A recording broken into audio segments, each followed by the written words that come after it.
All right. I am recording and let me see, somebody just came in. It needs to be muted. Okay, there we go.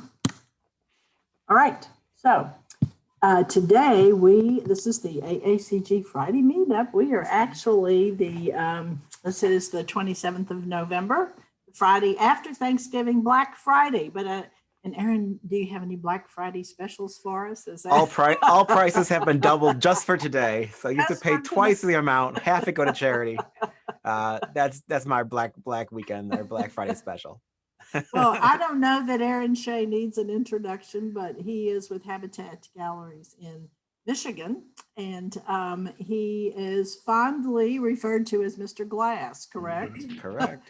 And top hat on, he is ready to present the Belkin collection, and I'm going to let you take it away, Aaron, and we are recording, so everybody knows that.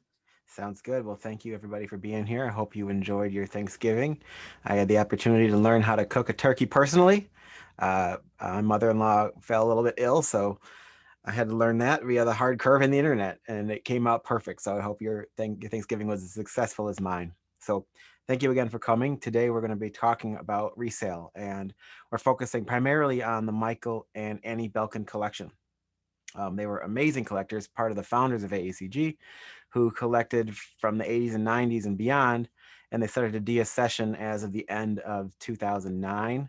And then Michael has since passed away, and Annie is moving and deaccessioning. So we went personally, for those of you that know Habatat well, Rob and Dave took a trip down to Ohio in the middle of this year, and safely got all the work and brought it all back. The Belkins donated stuff to museums, as many of you know. Their family took some work, but there was still an amazing collection of works available. Now, when you look at these works, you got to travel back in time with me, because this was the era of glass during the 80s and 90s. And you can compare it to works today, but this is a real historic feel to every one of these pieces. And there's so many treasures in here, and there's so many pieces that aren't photographed. So I put together works that I do have professionally photographed, a couple of fun ones, and then we have an amazing announcement at the end of another collection coming in that's pretty historic that I have raw images of that I'm eager to show you. So I'm going to take over your screen and do a little housekeeping and start showing the presentation. So let me get my screen up so I can see at the same time as you. It's over here. Good. Welcome AACG. Thank you for being here. I hope you guys can all see that. If not, let me know. I was mentioning earlier before we started that tomorrow at 1:00 p.m. Eastern time, where I'm taking everybody who wants to visit me on a trip to the Czech Republic to visit artists IRDS, Ingrid and David. They are new artists from the Czech Republic that we started representing, and they've been working together since 2001, and you're all welcome to join me then. So Michael and Annie Belkin, they're on the ends of this picture. Michael's on the left, Annie's on the right, and their son, I believe, or Michael's son is on the left in the middle. They are amazing collectors, super historic, and their collections really founded how a lot of people collected in the future. They had personal relationships with a lot of artists like William Carlson and John Kuhn, and especially Paul Stankard. And we have their entire collection that they had decided to sell in our gallery now. So I wanted to explain a little bit about Habatat. We have a Habatat side, which is our side that we sell artists in the Habatat family, and Habatat Estates, which is our resale side. If you see green, usually that means it's a secondary market piece. We're offering a new service, and I'm happy to make the announcement here, called Habatat Verified. And basically, it's a certificate that you purchase for any piece of artwork in your collection that verifies it's made by that artist and part of your collection. And it's mostly there for the secondary market. Should you choose to ever resale or donate, these certificates are printed and sent to you and accompany the piece. So if you're ever interested in that, let me know. We've had quite a demand for these lately with people who are donating their collections. Here we go. So without further ado, this is a very informal talk. So if you have any questions, feel free to unmute yourself and ask. I kind of grouped these images together as best I could, but a lot of the artists I'm somewhat familiar with or have been familiar with, but we'll just briefly talk about them. And if you have any questions, let me know. So this is an interesting piece, and I've seen maybe one of these before in my career, and this is a blown piece by Lubinsky, and it was a Pilchuck sculpture edition. And I'm assuming that Michael acquired this maybe at auction or something back in the day from Pilchuck. And usually, you know, Lubinsky works in the cast form, but this particular piece is blown. And it's about 13 inches wide, so it's very substantial of a piece, and it's very unique. But it's definitely an historic piece to see, and a rare one at that. So I wanted to share that. On the next piece we have is a piece that's more familiar, from the Belkin collection, called Head, which is Halava in Czech. And it's a maquette piece about 13 inches tall. So if you see the orange on the outside of this piece, that's what the piece primarily looks like. But if you blast light behind it, it illuminates this amazing blue color and tone. And we had a piece called Spaces in the gallery recently that was the same kind of size and the same kind of appearance. And it goes to show what an amazing eye that Michael and Annie had growing their collection over the year to collect works like this. One of my favorite artists, and I still contact her every month to see what she's working on, is Robin Grebe. Many of you know her and collect your work. One of my earliest memories is visiting the Habatat Gallery in Pontiac for her first show there. And one of the pieces Ferdinand acquired from my mom, Kathy, and has been in our front hallway my entire life.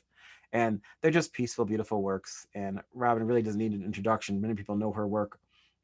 And it takes her a lot of time to make these things. And it's always great to see them pop up on the secondary market, because a lot of these pieces are priced to sell. They're priced right.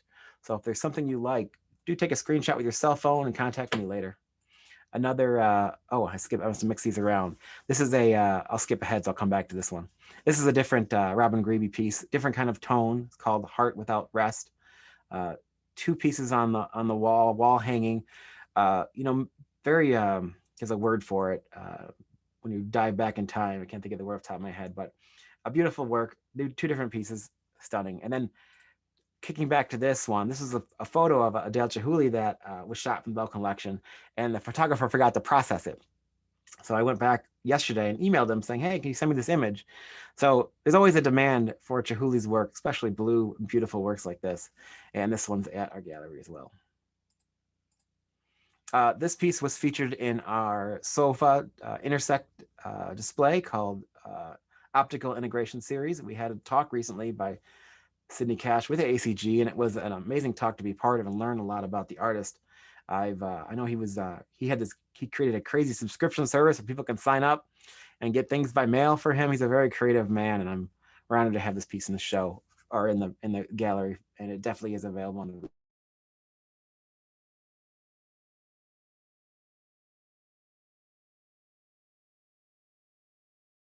I hope there goes. Yes, Aaron, I think we just lost your audio. Yep, my computer likes to freeze on me.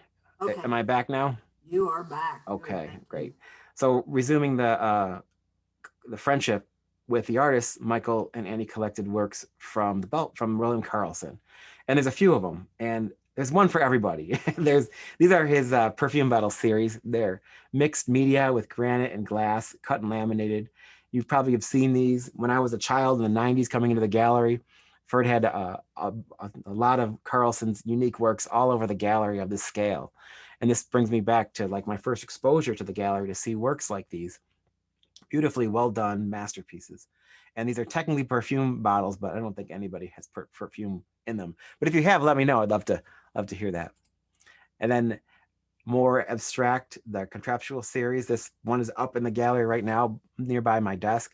It's a big sculpture, 23 by 20 with the orb on top. And it just goes to show the talent of the artist. The colors, it's very, it's from the era. So you're looking at, this was 96, smack dab in the middle of the 90s. And this looks like a 90s piece, but it really tells a story. And this is a rare kind of thing you wouldn't find nowadays. This is something what he's more known for. Two parts that that are sliding together. When you see these works, you have to inspect them thoroughly, because when they're placed in and removed over and over again, sometimes there's damage that's done. So these works have been fully looked over, and all the works in their collection were immaculately stored and preserved. This is a fun one. Another piece, this is in the 80s, Contraptual series. I've never seen them with polka dots before. Two-part, beautiful work by William Carlson, all from the Belkin collection. And then this piece was also in our sofa display. This is a Michael Glancy piece. It's quite large, 12 inches tall, freestanding by itself, carved, just a beauty. And again, I comment how great of an eye that Michael and Annie had. A fun, smaller work, lots of detail. Sterling Sentinel 6.5 by 2 by 2, a smaller work from Michael Glancy, who recently passed. A lot of demand for this work on the secondary market, and yeah, we're have one more available, a vessel form 3.5 by 8 by 8. So we're working on. We have all pricing situated for these works. So if you see anything, you can always email me afterwards. Then we go into Doug Anderson. Michael and Annie were big fans of Doug Anderson. There's a few pieces in this presentation I'll show you. We've sold some of these at auction over time, but some of the nicer ones I've seen have been in their collection. This one's called Cone in a Ball, Pine Cone in a Bowl, maybe it's supposed to be. Just a very peaceful piece. All these photos were taken by Dan Fox, who many of you have experienced in one of our past talks talking about resale. He's a photographer based out of Seattle, an amazing talent. Girl with Mushroom, very beautiful, peaceful piece. This is all done pate vert. Just a very enjoyable work. Same thing with this one. It's kind of small, but it says ferns, mushroom, and frog. I can see the frog there, another frog on the edge. We've sold these at auction before. They're very, very beautiful pieces and very well priced. This is kind of a unique one. It looks like a folded panel called Dragonflies, and it's about 13 by 14. Quite substantial, largest piece I've seen by the artist personally. I'm guessing Michael and Annie had this maybe behind a couch or something where it really popped with light. This is an interesting one too, Doug Anderson table. He made this table and the Belkins provided the glass on the top. We have the whole thing available for resale. It's probably, I don't have the size here. It's probably like a small side table size, but definitely something interesting, definitely a great talking piece. And it's just very fun. Another piece that was featured in our sofa display, Gianni Toso, Passover. This is I'm a big fan of Toso's work. You'll see later the chess table, the chess set with the Christians versus the Jews. This particular one, Passover, is a family eating, something we can't get together and do now for the holidays, but this work is just a lot of fun, a lot of detail on the table. And what's interesting about this piece, and Rob Bambro, my shipping manager, mentioned, is the piece is entirely glued in place. So all the figures and everything is all one solid piece. And it would be nice if more of Gianni Toso's pieces were like that, but the chess sets are designed to move. And this one's on display in my gallery as well. Man who doesn't need an introduction. We did a talk recently with Berto Valine 2 weeks ago. It was a great talk. It's up on a Habatat Now YouTube page discussing him. And these are all sandcast pieces talking about life and experiences and choices. And you can see a detail here. And this is a 44.5-inch boat. So substantial work and available for sale. Now we go into Frantic Wiesner. These work are in high demand for some reason. People are really enjoying Wiesner's works, and we have 3 of them available. They're 10 by 10.5 by 10.5, so it's quite substantial. I know the artist has worked larger, but these are priced accordingly. And I know that Wiesner's daughter has work in her studio in Europe, and they're priced at twice as much. So we're just trying to find homes for these. We have a green, a beautiful pink lens-like piece, which is stunning, also from the Belkin collection. All these are Belkin. And a red bowl by him. This work has had a lot of interest in. It has 2 holds on it at the moment, and I'm hoping that one of them come through and we find a home for it. Oh, this is a nice historic work by Richard Jolly, 11.5 inches tall, entitled Female. So it's one of the, you think of Richard Jolly, you think of his forms and his size and his colors. And every now and then you get one of these pieces that come to auction, and they're just pure treasure. And he makes male and female. And I would love to know more about these, and we'll ask Richard about the lines and how they're made. But they're just so recognizable, and they're one of Richard Jolly's one of my favorite series that Richard creates. Here's an artist I don't know much about, Carla Trinkley. I'm sure if Corey was here, he'd be jumping in. Works in pate vert. There's a few artists that do this and sprinkle the glass into place and cast and heat it up and cool it down. Just a beautiful vessel form. I've seen these in museums as well and in private collections. Just a great example of her work. It looks like it's 9 by 20. The hands are out wide. Another artist, Zoltán Bauhaus from, I believe he's Hungary, right? Who passed away recently. He was married to Maria Lugosi, who also passed away. Their daughter has some work in her studio and has raised the prices on it. This is a unique one. Usually he works that I've seen in cube forms or landscapes. This is more like a lantern kind of piece, and I find it quite peaceful. At 14 3/4 inches high, it's quite nice, and it's done by laminating the glass together and carving it down. Dante Marioni, many of you are familiar with his work. Many of you have his work. Just another great example of a good staple piece by the artist. If you're looking for a great representation of Dante Marioni's work, this would be a great piece to own. So here we go, William Morris. So we get a lot of people requesting to sell their William Morris vessel forms. And you know, William Morris is more known for his artifact series and his hanging series and his masks and all that stuff. So I personally find that these William Morris vessel forms are very, very underpriced. So if you're looking to collect a work by William Morris that's unique, but you want to find the best deal possible, these vessels are the best to look for because there's such beautiful tones and depth, and they're made by the man during his career of the 80s and 90s. And there's a good amount out there that are available. So I have this one. Hey, Yeah. Aaron, how is it a vessel? It looks solid So almost. I'll flip to this one, which looks more like a vessel. But this is the same kind of series. The top of it right here, let me go over here. Right here is open. So it's a laying vessel. This is a standing vessel. And they're just so beautiful. Many people have them, and they're priced to sell. So if you're looking for a Morris, there's my spiel about it. Joe Philip Myers, another person that doesn't need introduction. These are amazing historic pieces. Michael had a great eye for these. This was from the Black series. This is 11 inches tall, so it's quite substantial. And then we have a smaller one that's a little wider, that's 7 by 6 by 6. Another great example of probably the Black series. Just a beautiful work and very historic. We jump over to Janusz, who I had a talk with a couple months ago, talking about his work. And Annie and Michael collected a few of his pieces. And I think I have 2 in this presentation. And this is a free sitting pedestal piece called Woman with Dye Hair, cast glass. You can circle around it, you can view the detail of it. And it's 17 by 16 by 18. It's quite substantial in size.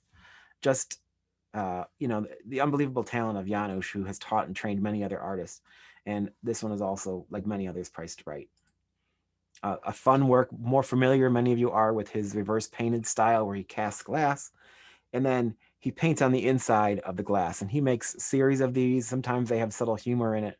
This piece done in 92 is an early example of this, and it's framed in wood, mounted on the wall and 4.5 inches deep, but it's pretty substantial at 42 by 36.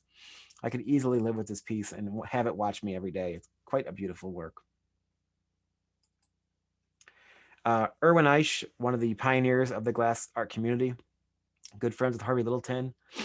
When I first started at the gallery, Ferd had a show called something like Artwork That Challenges, because Irwin's work is not always the most beautiful thing to look at, but not so much eye candy, but there's so much story and so much depth. He always makes work an homage of people and images and even people that he knew.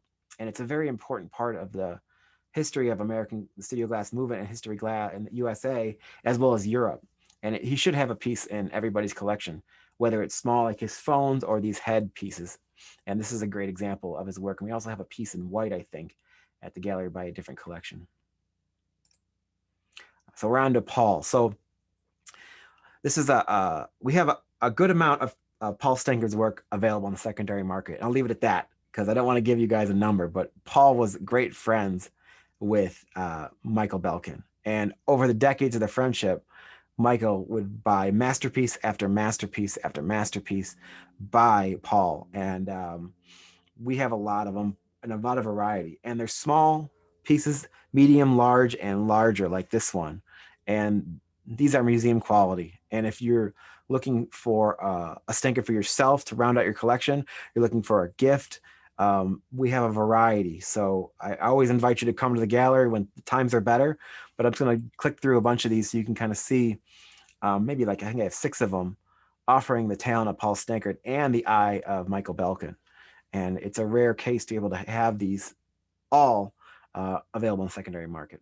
And Ferdinand's also trying to figure out a way to put some in a museum as well, because they should be shown to the public. Aaron, can you hear me? Yeah, I can hear you, Ferd. There you are. Oh, I just wanted to mention that it's not only that they are significant pieces because they're the best that he made, but it's also the most historic collection of Paul Stanker's work there is, dating back to the early 70s, and very, very significant in terms of the artist and following him. Thank you. For those that don't know, that was Habatat founder Ferdinand Hampson, who was alive when all these pieces were made and beyond. So thank you for jumping in and sharing that, because you went to their home and viewed their collections personally. And what did you think about the body of work you saw there, now that I got you? Well, I've been aware of their collection because they acquired some of it through the gallery. And I also visited Michael and Annie on occasions at their home. They have been very generous in terms of giving works to museums throughout the years. And we actually had them in an auction, maybe about 10, 12 years ago. I think it was 2009. With some of the pieces.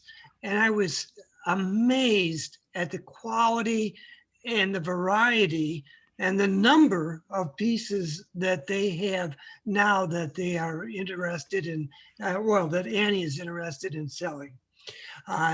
Just some beautiful works by everyone. You know, I mean, it's a survey collection that is one of the best in the country. Yes, and we're definitely honored to be able to be offering it through Habitat Estates and to our family and friends here in the Habitat family. So I'll continue on with a little more variety of examples. And like I said, we only shot a few of them so far, but we plan on having more images we can always send if you're looking for a specific size or style in mind. This is one of my favorites coming up.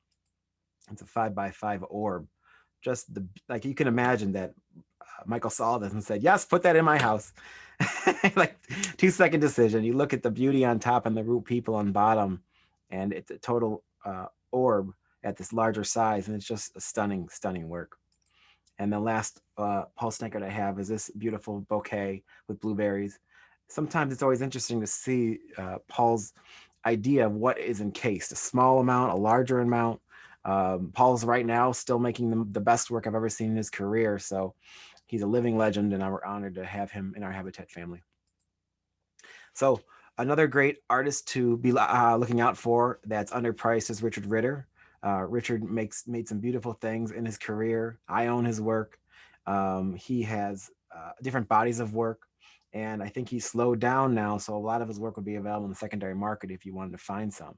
But he was a master of Marini. You can see the little pieces that come along with this piece that probably Michael asked for to accompany the piece through in his collection.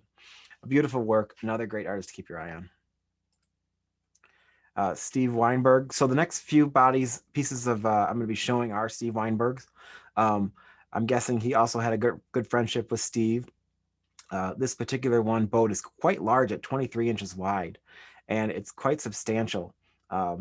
And the next few pieces you'll see I'm still digging and putting the information together for, but you can check them out and look at the different variety of these particular style that Michael was a big fan of. I can't remember the name of this body of work for. Do you know what this body of work is actually called? I kept hearing they're untitled. Well, it was generally just called the Cube series. Cube series. And look at these pieces. They are absolutely spectacular examples from that particular series, which is really Steve Weinberg's signature series. Yeah, when you think of Steve Weinberg, you think of these. That's for sure. And every piece is different and uniquely made, signed by the artist, and just a masterpiece and museum quality. What are the size of these pieces? So they range about 12 by 12, 14 by 14, 10 by 10, right around there. So they're substantial blocks, and then the details all carved in the bottom. And when you look through the glass, you can see the cityscape or the vision of stairs that lead nowhere, and they're just simply beautiful. So I think that might wrap. Oh, Jan Friedrich. This work is another stunning example. It's polished and laminated glass. Another artist that's in demand and available at the gallery. So that kind of wraps up what I have to show from the Belkin collection. I have other works that I want to show you. We have more works in the Belkin collection that aren't photographed, but I wanted to tie in some other images just for fun. Many of you have heard of this artist. I think his name is Dale something, and he makes some historic works across the states. And we have a few pieces by Dale Chihuly available in the gallery and the secondary market from different collections. This is one beautiful piece. It's quite substantial at 23 inches wide. It has some purpley pink on the outside. I have to have this piece photographed again to really get an idea of the coloring. But if you like it, I'd love to send you more photos. Another beautiful vessel form, mysterious tones of red and blue and yellow. Just another example of Chihuly's work that we have in the gallery. This is one of my favorite pieces. I own a piece similar to this that I personally acquired in the secondary market. Laminated and polished glass. It's a wider piece, usually about 23, 24 inches tall. Has a lot of fun with light. I love the piece I have in my collection. My wife loves it too. And this is another one we have available at the gallery. I visited his studio a number of years ago. Did you? And it was just, I cried when I walked in. Yeah, it's just shows the talent of this is the senior and the son also makes glass works. This is a fun one by David Hutchhausen. I don't think this piece is available for sale yet. It's part of a collection we're holding on to, but I want to show you the madness of David Hutchhausen. But if you look at the top, you can see all this green color. But if you look at the shadow, there's no green color at all.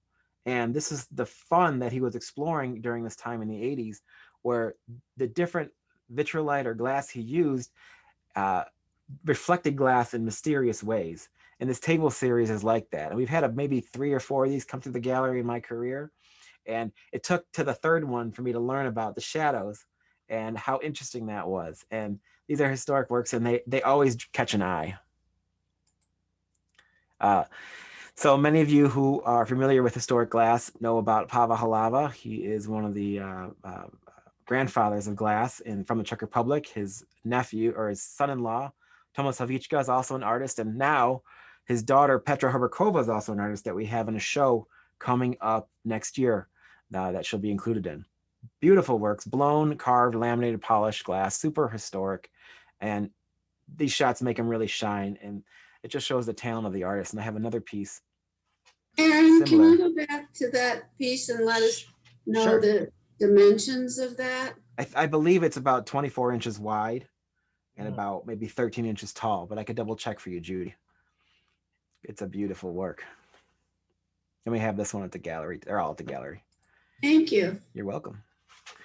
This one's probably called Leaf, just showing the different tones of lamination of the glass laminated together. Beautiful work, put in front of natural light. Everybody needs a Pavel Halava in their collection. There's another Pavel Halava I'm going to show you, which is completely different, which is one of my favorites that we have available through the gallery called Symphony. Ferd, will you jump in here and tell us a little about this piece? Because you may know more about it than I do.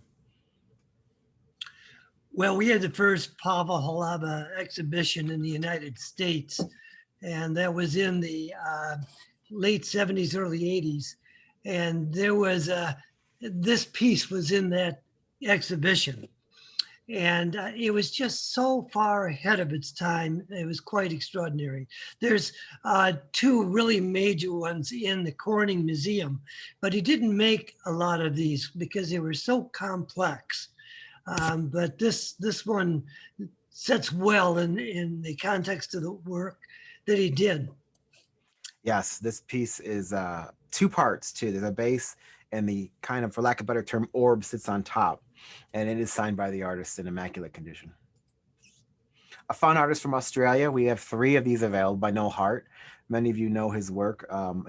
Sometimes it's inspired by nature, sometimes inspired by birds. We have a new body of work in the gallery featured on Glass 48 that was inspired by different birds in Australia. We have 3 works. They're all quite different. It depends on what color you like. And he has been working for a long time making these things and perfecting his career. And they're enjoyed and they're in museums across the world. Green and a beautiful red one. And then a unique one that we got that was black and white. And usually he dabbles in a lot of color. So it's very rare to see him do a monotone piece like this one that we have. And this is probably about 22 inches tall. So it's much bigger than it looks in this photo.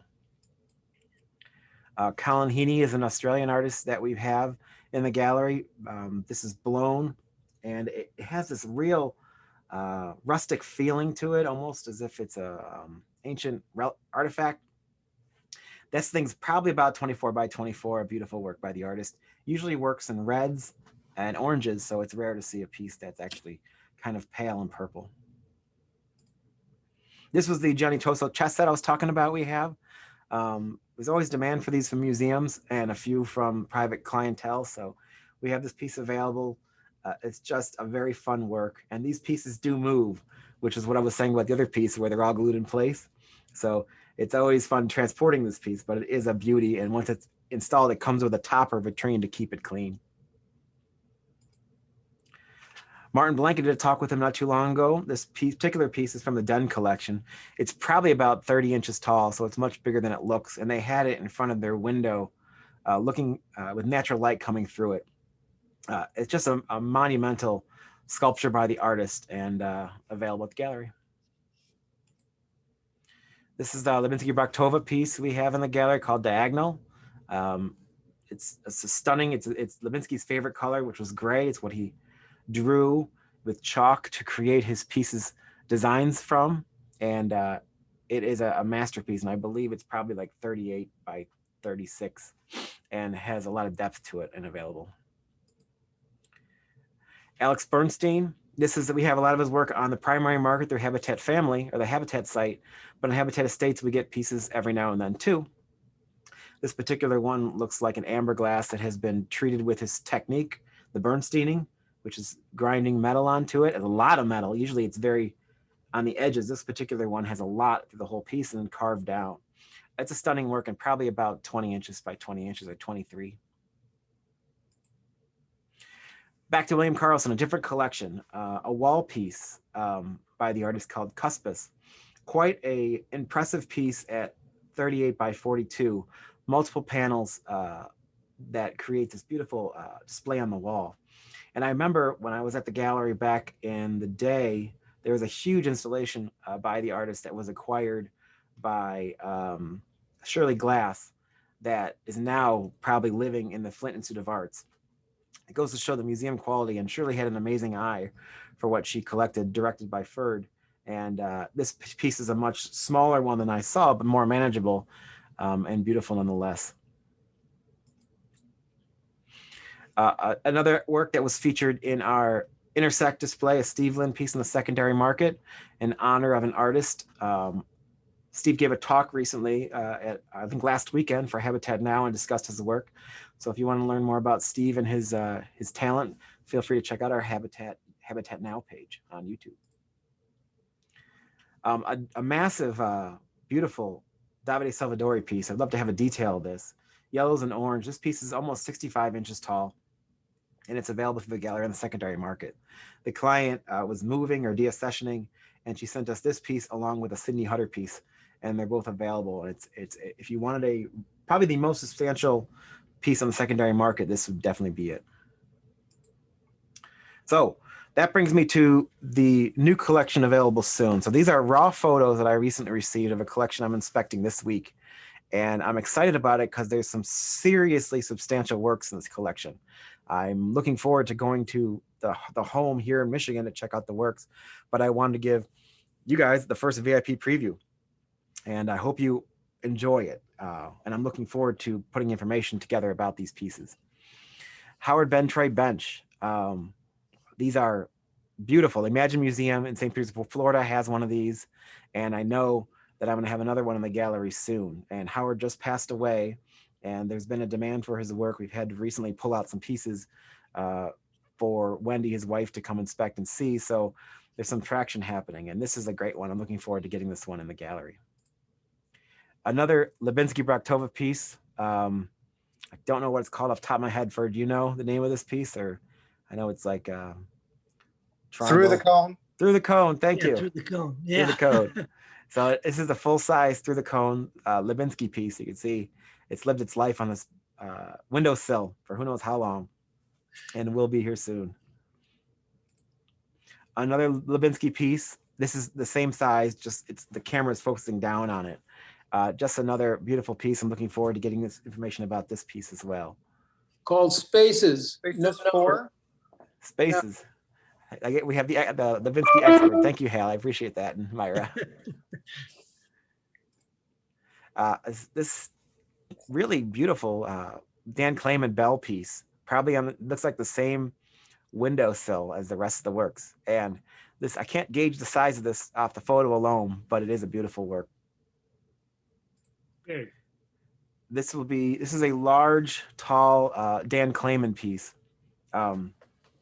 It looks like it is installed in a doorway, and I'm eager to get there and measure it because it looks quite massive, and it is probably one of the most recognizable styles and tones the artist creates with his empty space and trail of light type of style.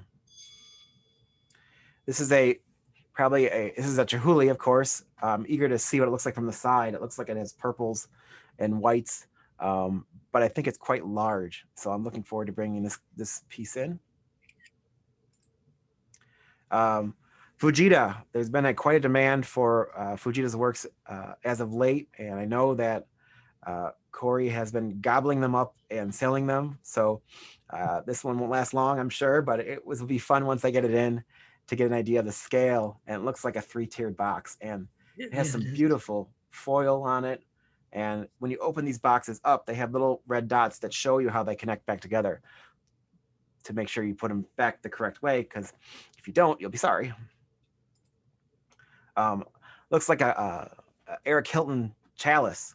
Again, no idea on scale, but you can totally tell it's his style, and it looks quite beautiful. I'm eager to bring this back to the gallery and get the details on it to share. A beautiful Stefan Palla sculpture, another one that looks quite substantial. It looks like it has a specialized base that goes with it to maintain this giant yellow sculpture. So this is my early preview of the works. And last, there is another Weinberg coming here of the same series. I'm looking forward to getting better photos of this one to see the interior, but it's probably around the same size, 12 by 12, 10 by 10, and a substantial, recognizable work by Steve Weinberg. And Aaron, we had a question about Sure. Stephen Weinberg. Does anyone know where he is and what he's doing? I've heard to the grapevine that he is not doing well, but I don't know much more than that. I don't think he's working much anymore. He has a studio through his ex-wife that has some of his work up for sale, but I don't know much more than that. Anybody's welcome to chime in if they know anything more about Steve Weinberg. Well, that wraps up my little presentation here. I'm super grateful to show you guys this early glimpse into the resale market, and eager for next week's meeting too, with Suzanne talking about what sells in the secondary market through her perspective. So if you have any questions about any of these pieces, just contact me at aaronhabatat.com or reach out to me at the gallery. I'd love to be able to send more information as I slowly pull it together. I do have all the Belkin information together mostly, except for some of the Paul Stankards, but I'll have those around soon. And I'm sure some of these pieces may have caught your eye, and I'm eager to talk about them anytime with you. So if you have any questions, ask away. I'm going to give everybody a few minutes in case you have some burning questions you want to ask Aaron while we have him here. We're going to be updating our Habitat Estates page on habitat.com over the holiday, so you'll be able to see some works on there.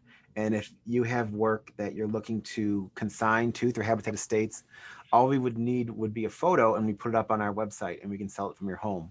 pending inspection, work can ship directly to new clients. So it's a different service we're offering along with the Habatat Verified service we talked about earlier. Well, it's Sounds like you're meeting the time's needs right now. Marilyn try. Muller, I have a question. Sure. How big is the Richard Jolly Blue Line? So that was the figure. Yes. I believe it's probably about 12 inches tall. Okay, thank you. You're welcome. Happy to double check that too for you anytime and send you the photo. Thank you. Dan is an amazing photographer. If times were different, I'd be pulling in him constantly to shoot stuff. And he also, as many of you know, Dan Fox can travel to your home pending the pandemic to shoot your collection. And there's a whole video on resale we did where you can learn more about Dan Fox's work and techniques. But it's great to see you all, and I hope you all had a great Thanksgiving, and you're all happy and healthy and safe during this strange time. Yes, thank you very much, Aaron. And thanks again to everybody for coming to our weekly meetup. So we have, Penny Burnick has a question. Who are the buyers of studio glass these days? Well, that goes to show many of our family in the AACG are buying. We have museums that are constantly acquiring. Corey's still working with the Imagine Museum in St. Peters, Florida. There are different avenues that we've reached out. We're selling on Artsy now, as well as Auction House via live auctioneers. We find people who I've never heard of who are in Michigan that love glass, as well as people in India we sold pieces to recently. With the Habatat Limited offering, where we offer works made by the artist to order, we're reaching out to new clientele who are not able to afford the higher end things, but still want works, and the artists during the pandemic are extremely happy to create and be able to sustain. John Miller just texted me today on my way down to this meeting saying he just sold a fountain of fries not even talking to me. And it's really great that the artist can put forth the effort with that in this time, in this day and age. But yeah, everybody's got an interest, and people are still buying, and we're still trying to find new clientele with AACG's efforts at Intersect Chicago, trying to find new people who are interested and share what we all love and cherish. I think we're getting there, and we're working hard on our end to try to catch the eye of people. And we have some new ideas that are coming up soon. Aaron, Good. Well, sorry. I'm sorry. Aaron, could you tell us about this new certificate that you're offering? How does it differ from just the regular insurance letter that you send out? So it's basically a higher end certificate we make with a picture of the piece on it. And I had to acquire some hardware at my computer or my office to make these things. And so they're specific postcards that are designed. Every single verified comes with a certificate number. And that certificate number is certified and stored on site at Habatat. So if in the future somebody's questioning authenticity or want to make sure this is a real piece, they can call me and follow up and make sure the verified number exists in our database. And it comes with a holographic sticker to make sure that this thing can never be counterfeited. There's been some interest in this kind of service because people want to be able to say, hey, this thing's real. Here's the information right here. You don't have to worry about anything else because this is a certificate that's been authorized by Habatat. And with the record keeping side of it, it lets people feel that feeling of security. Not everybody needs this. I'm completely telling you that you don't need it if you don't need it. But if there's a need to make sure that your collection has these certificates for every piece, maybe you're donating it, maybe you're giving it to your kids. It just has the extra touch of security that we offer through the gallery. So will this substitute for the museum quality appraisals that are required when you need to donate? It won't substitute because the museum quality appraisals come with anything you purchase and that you do.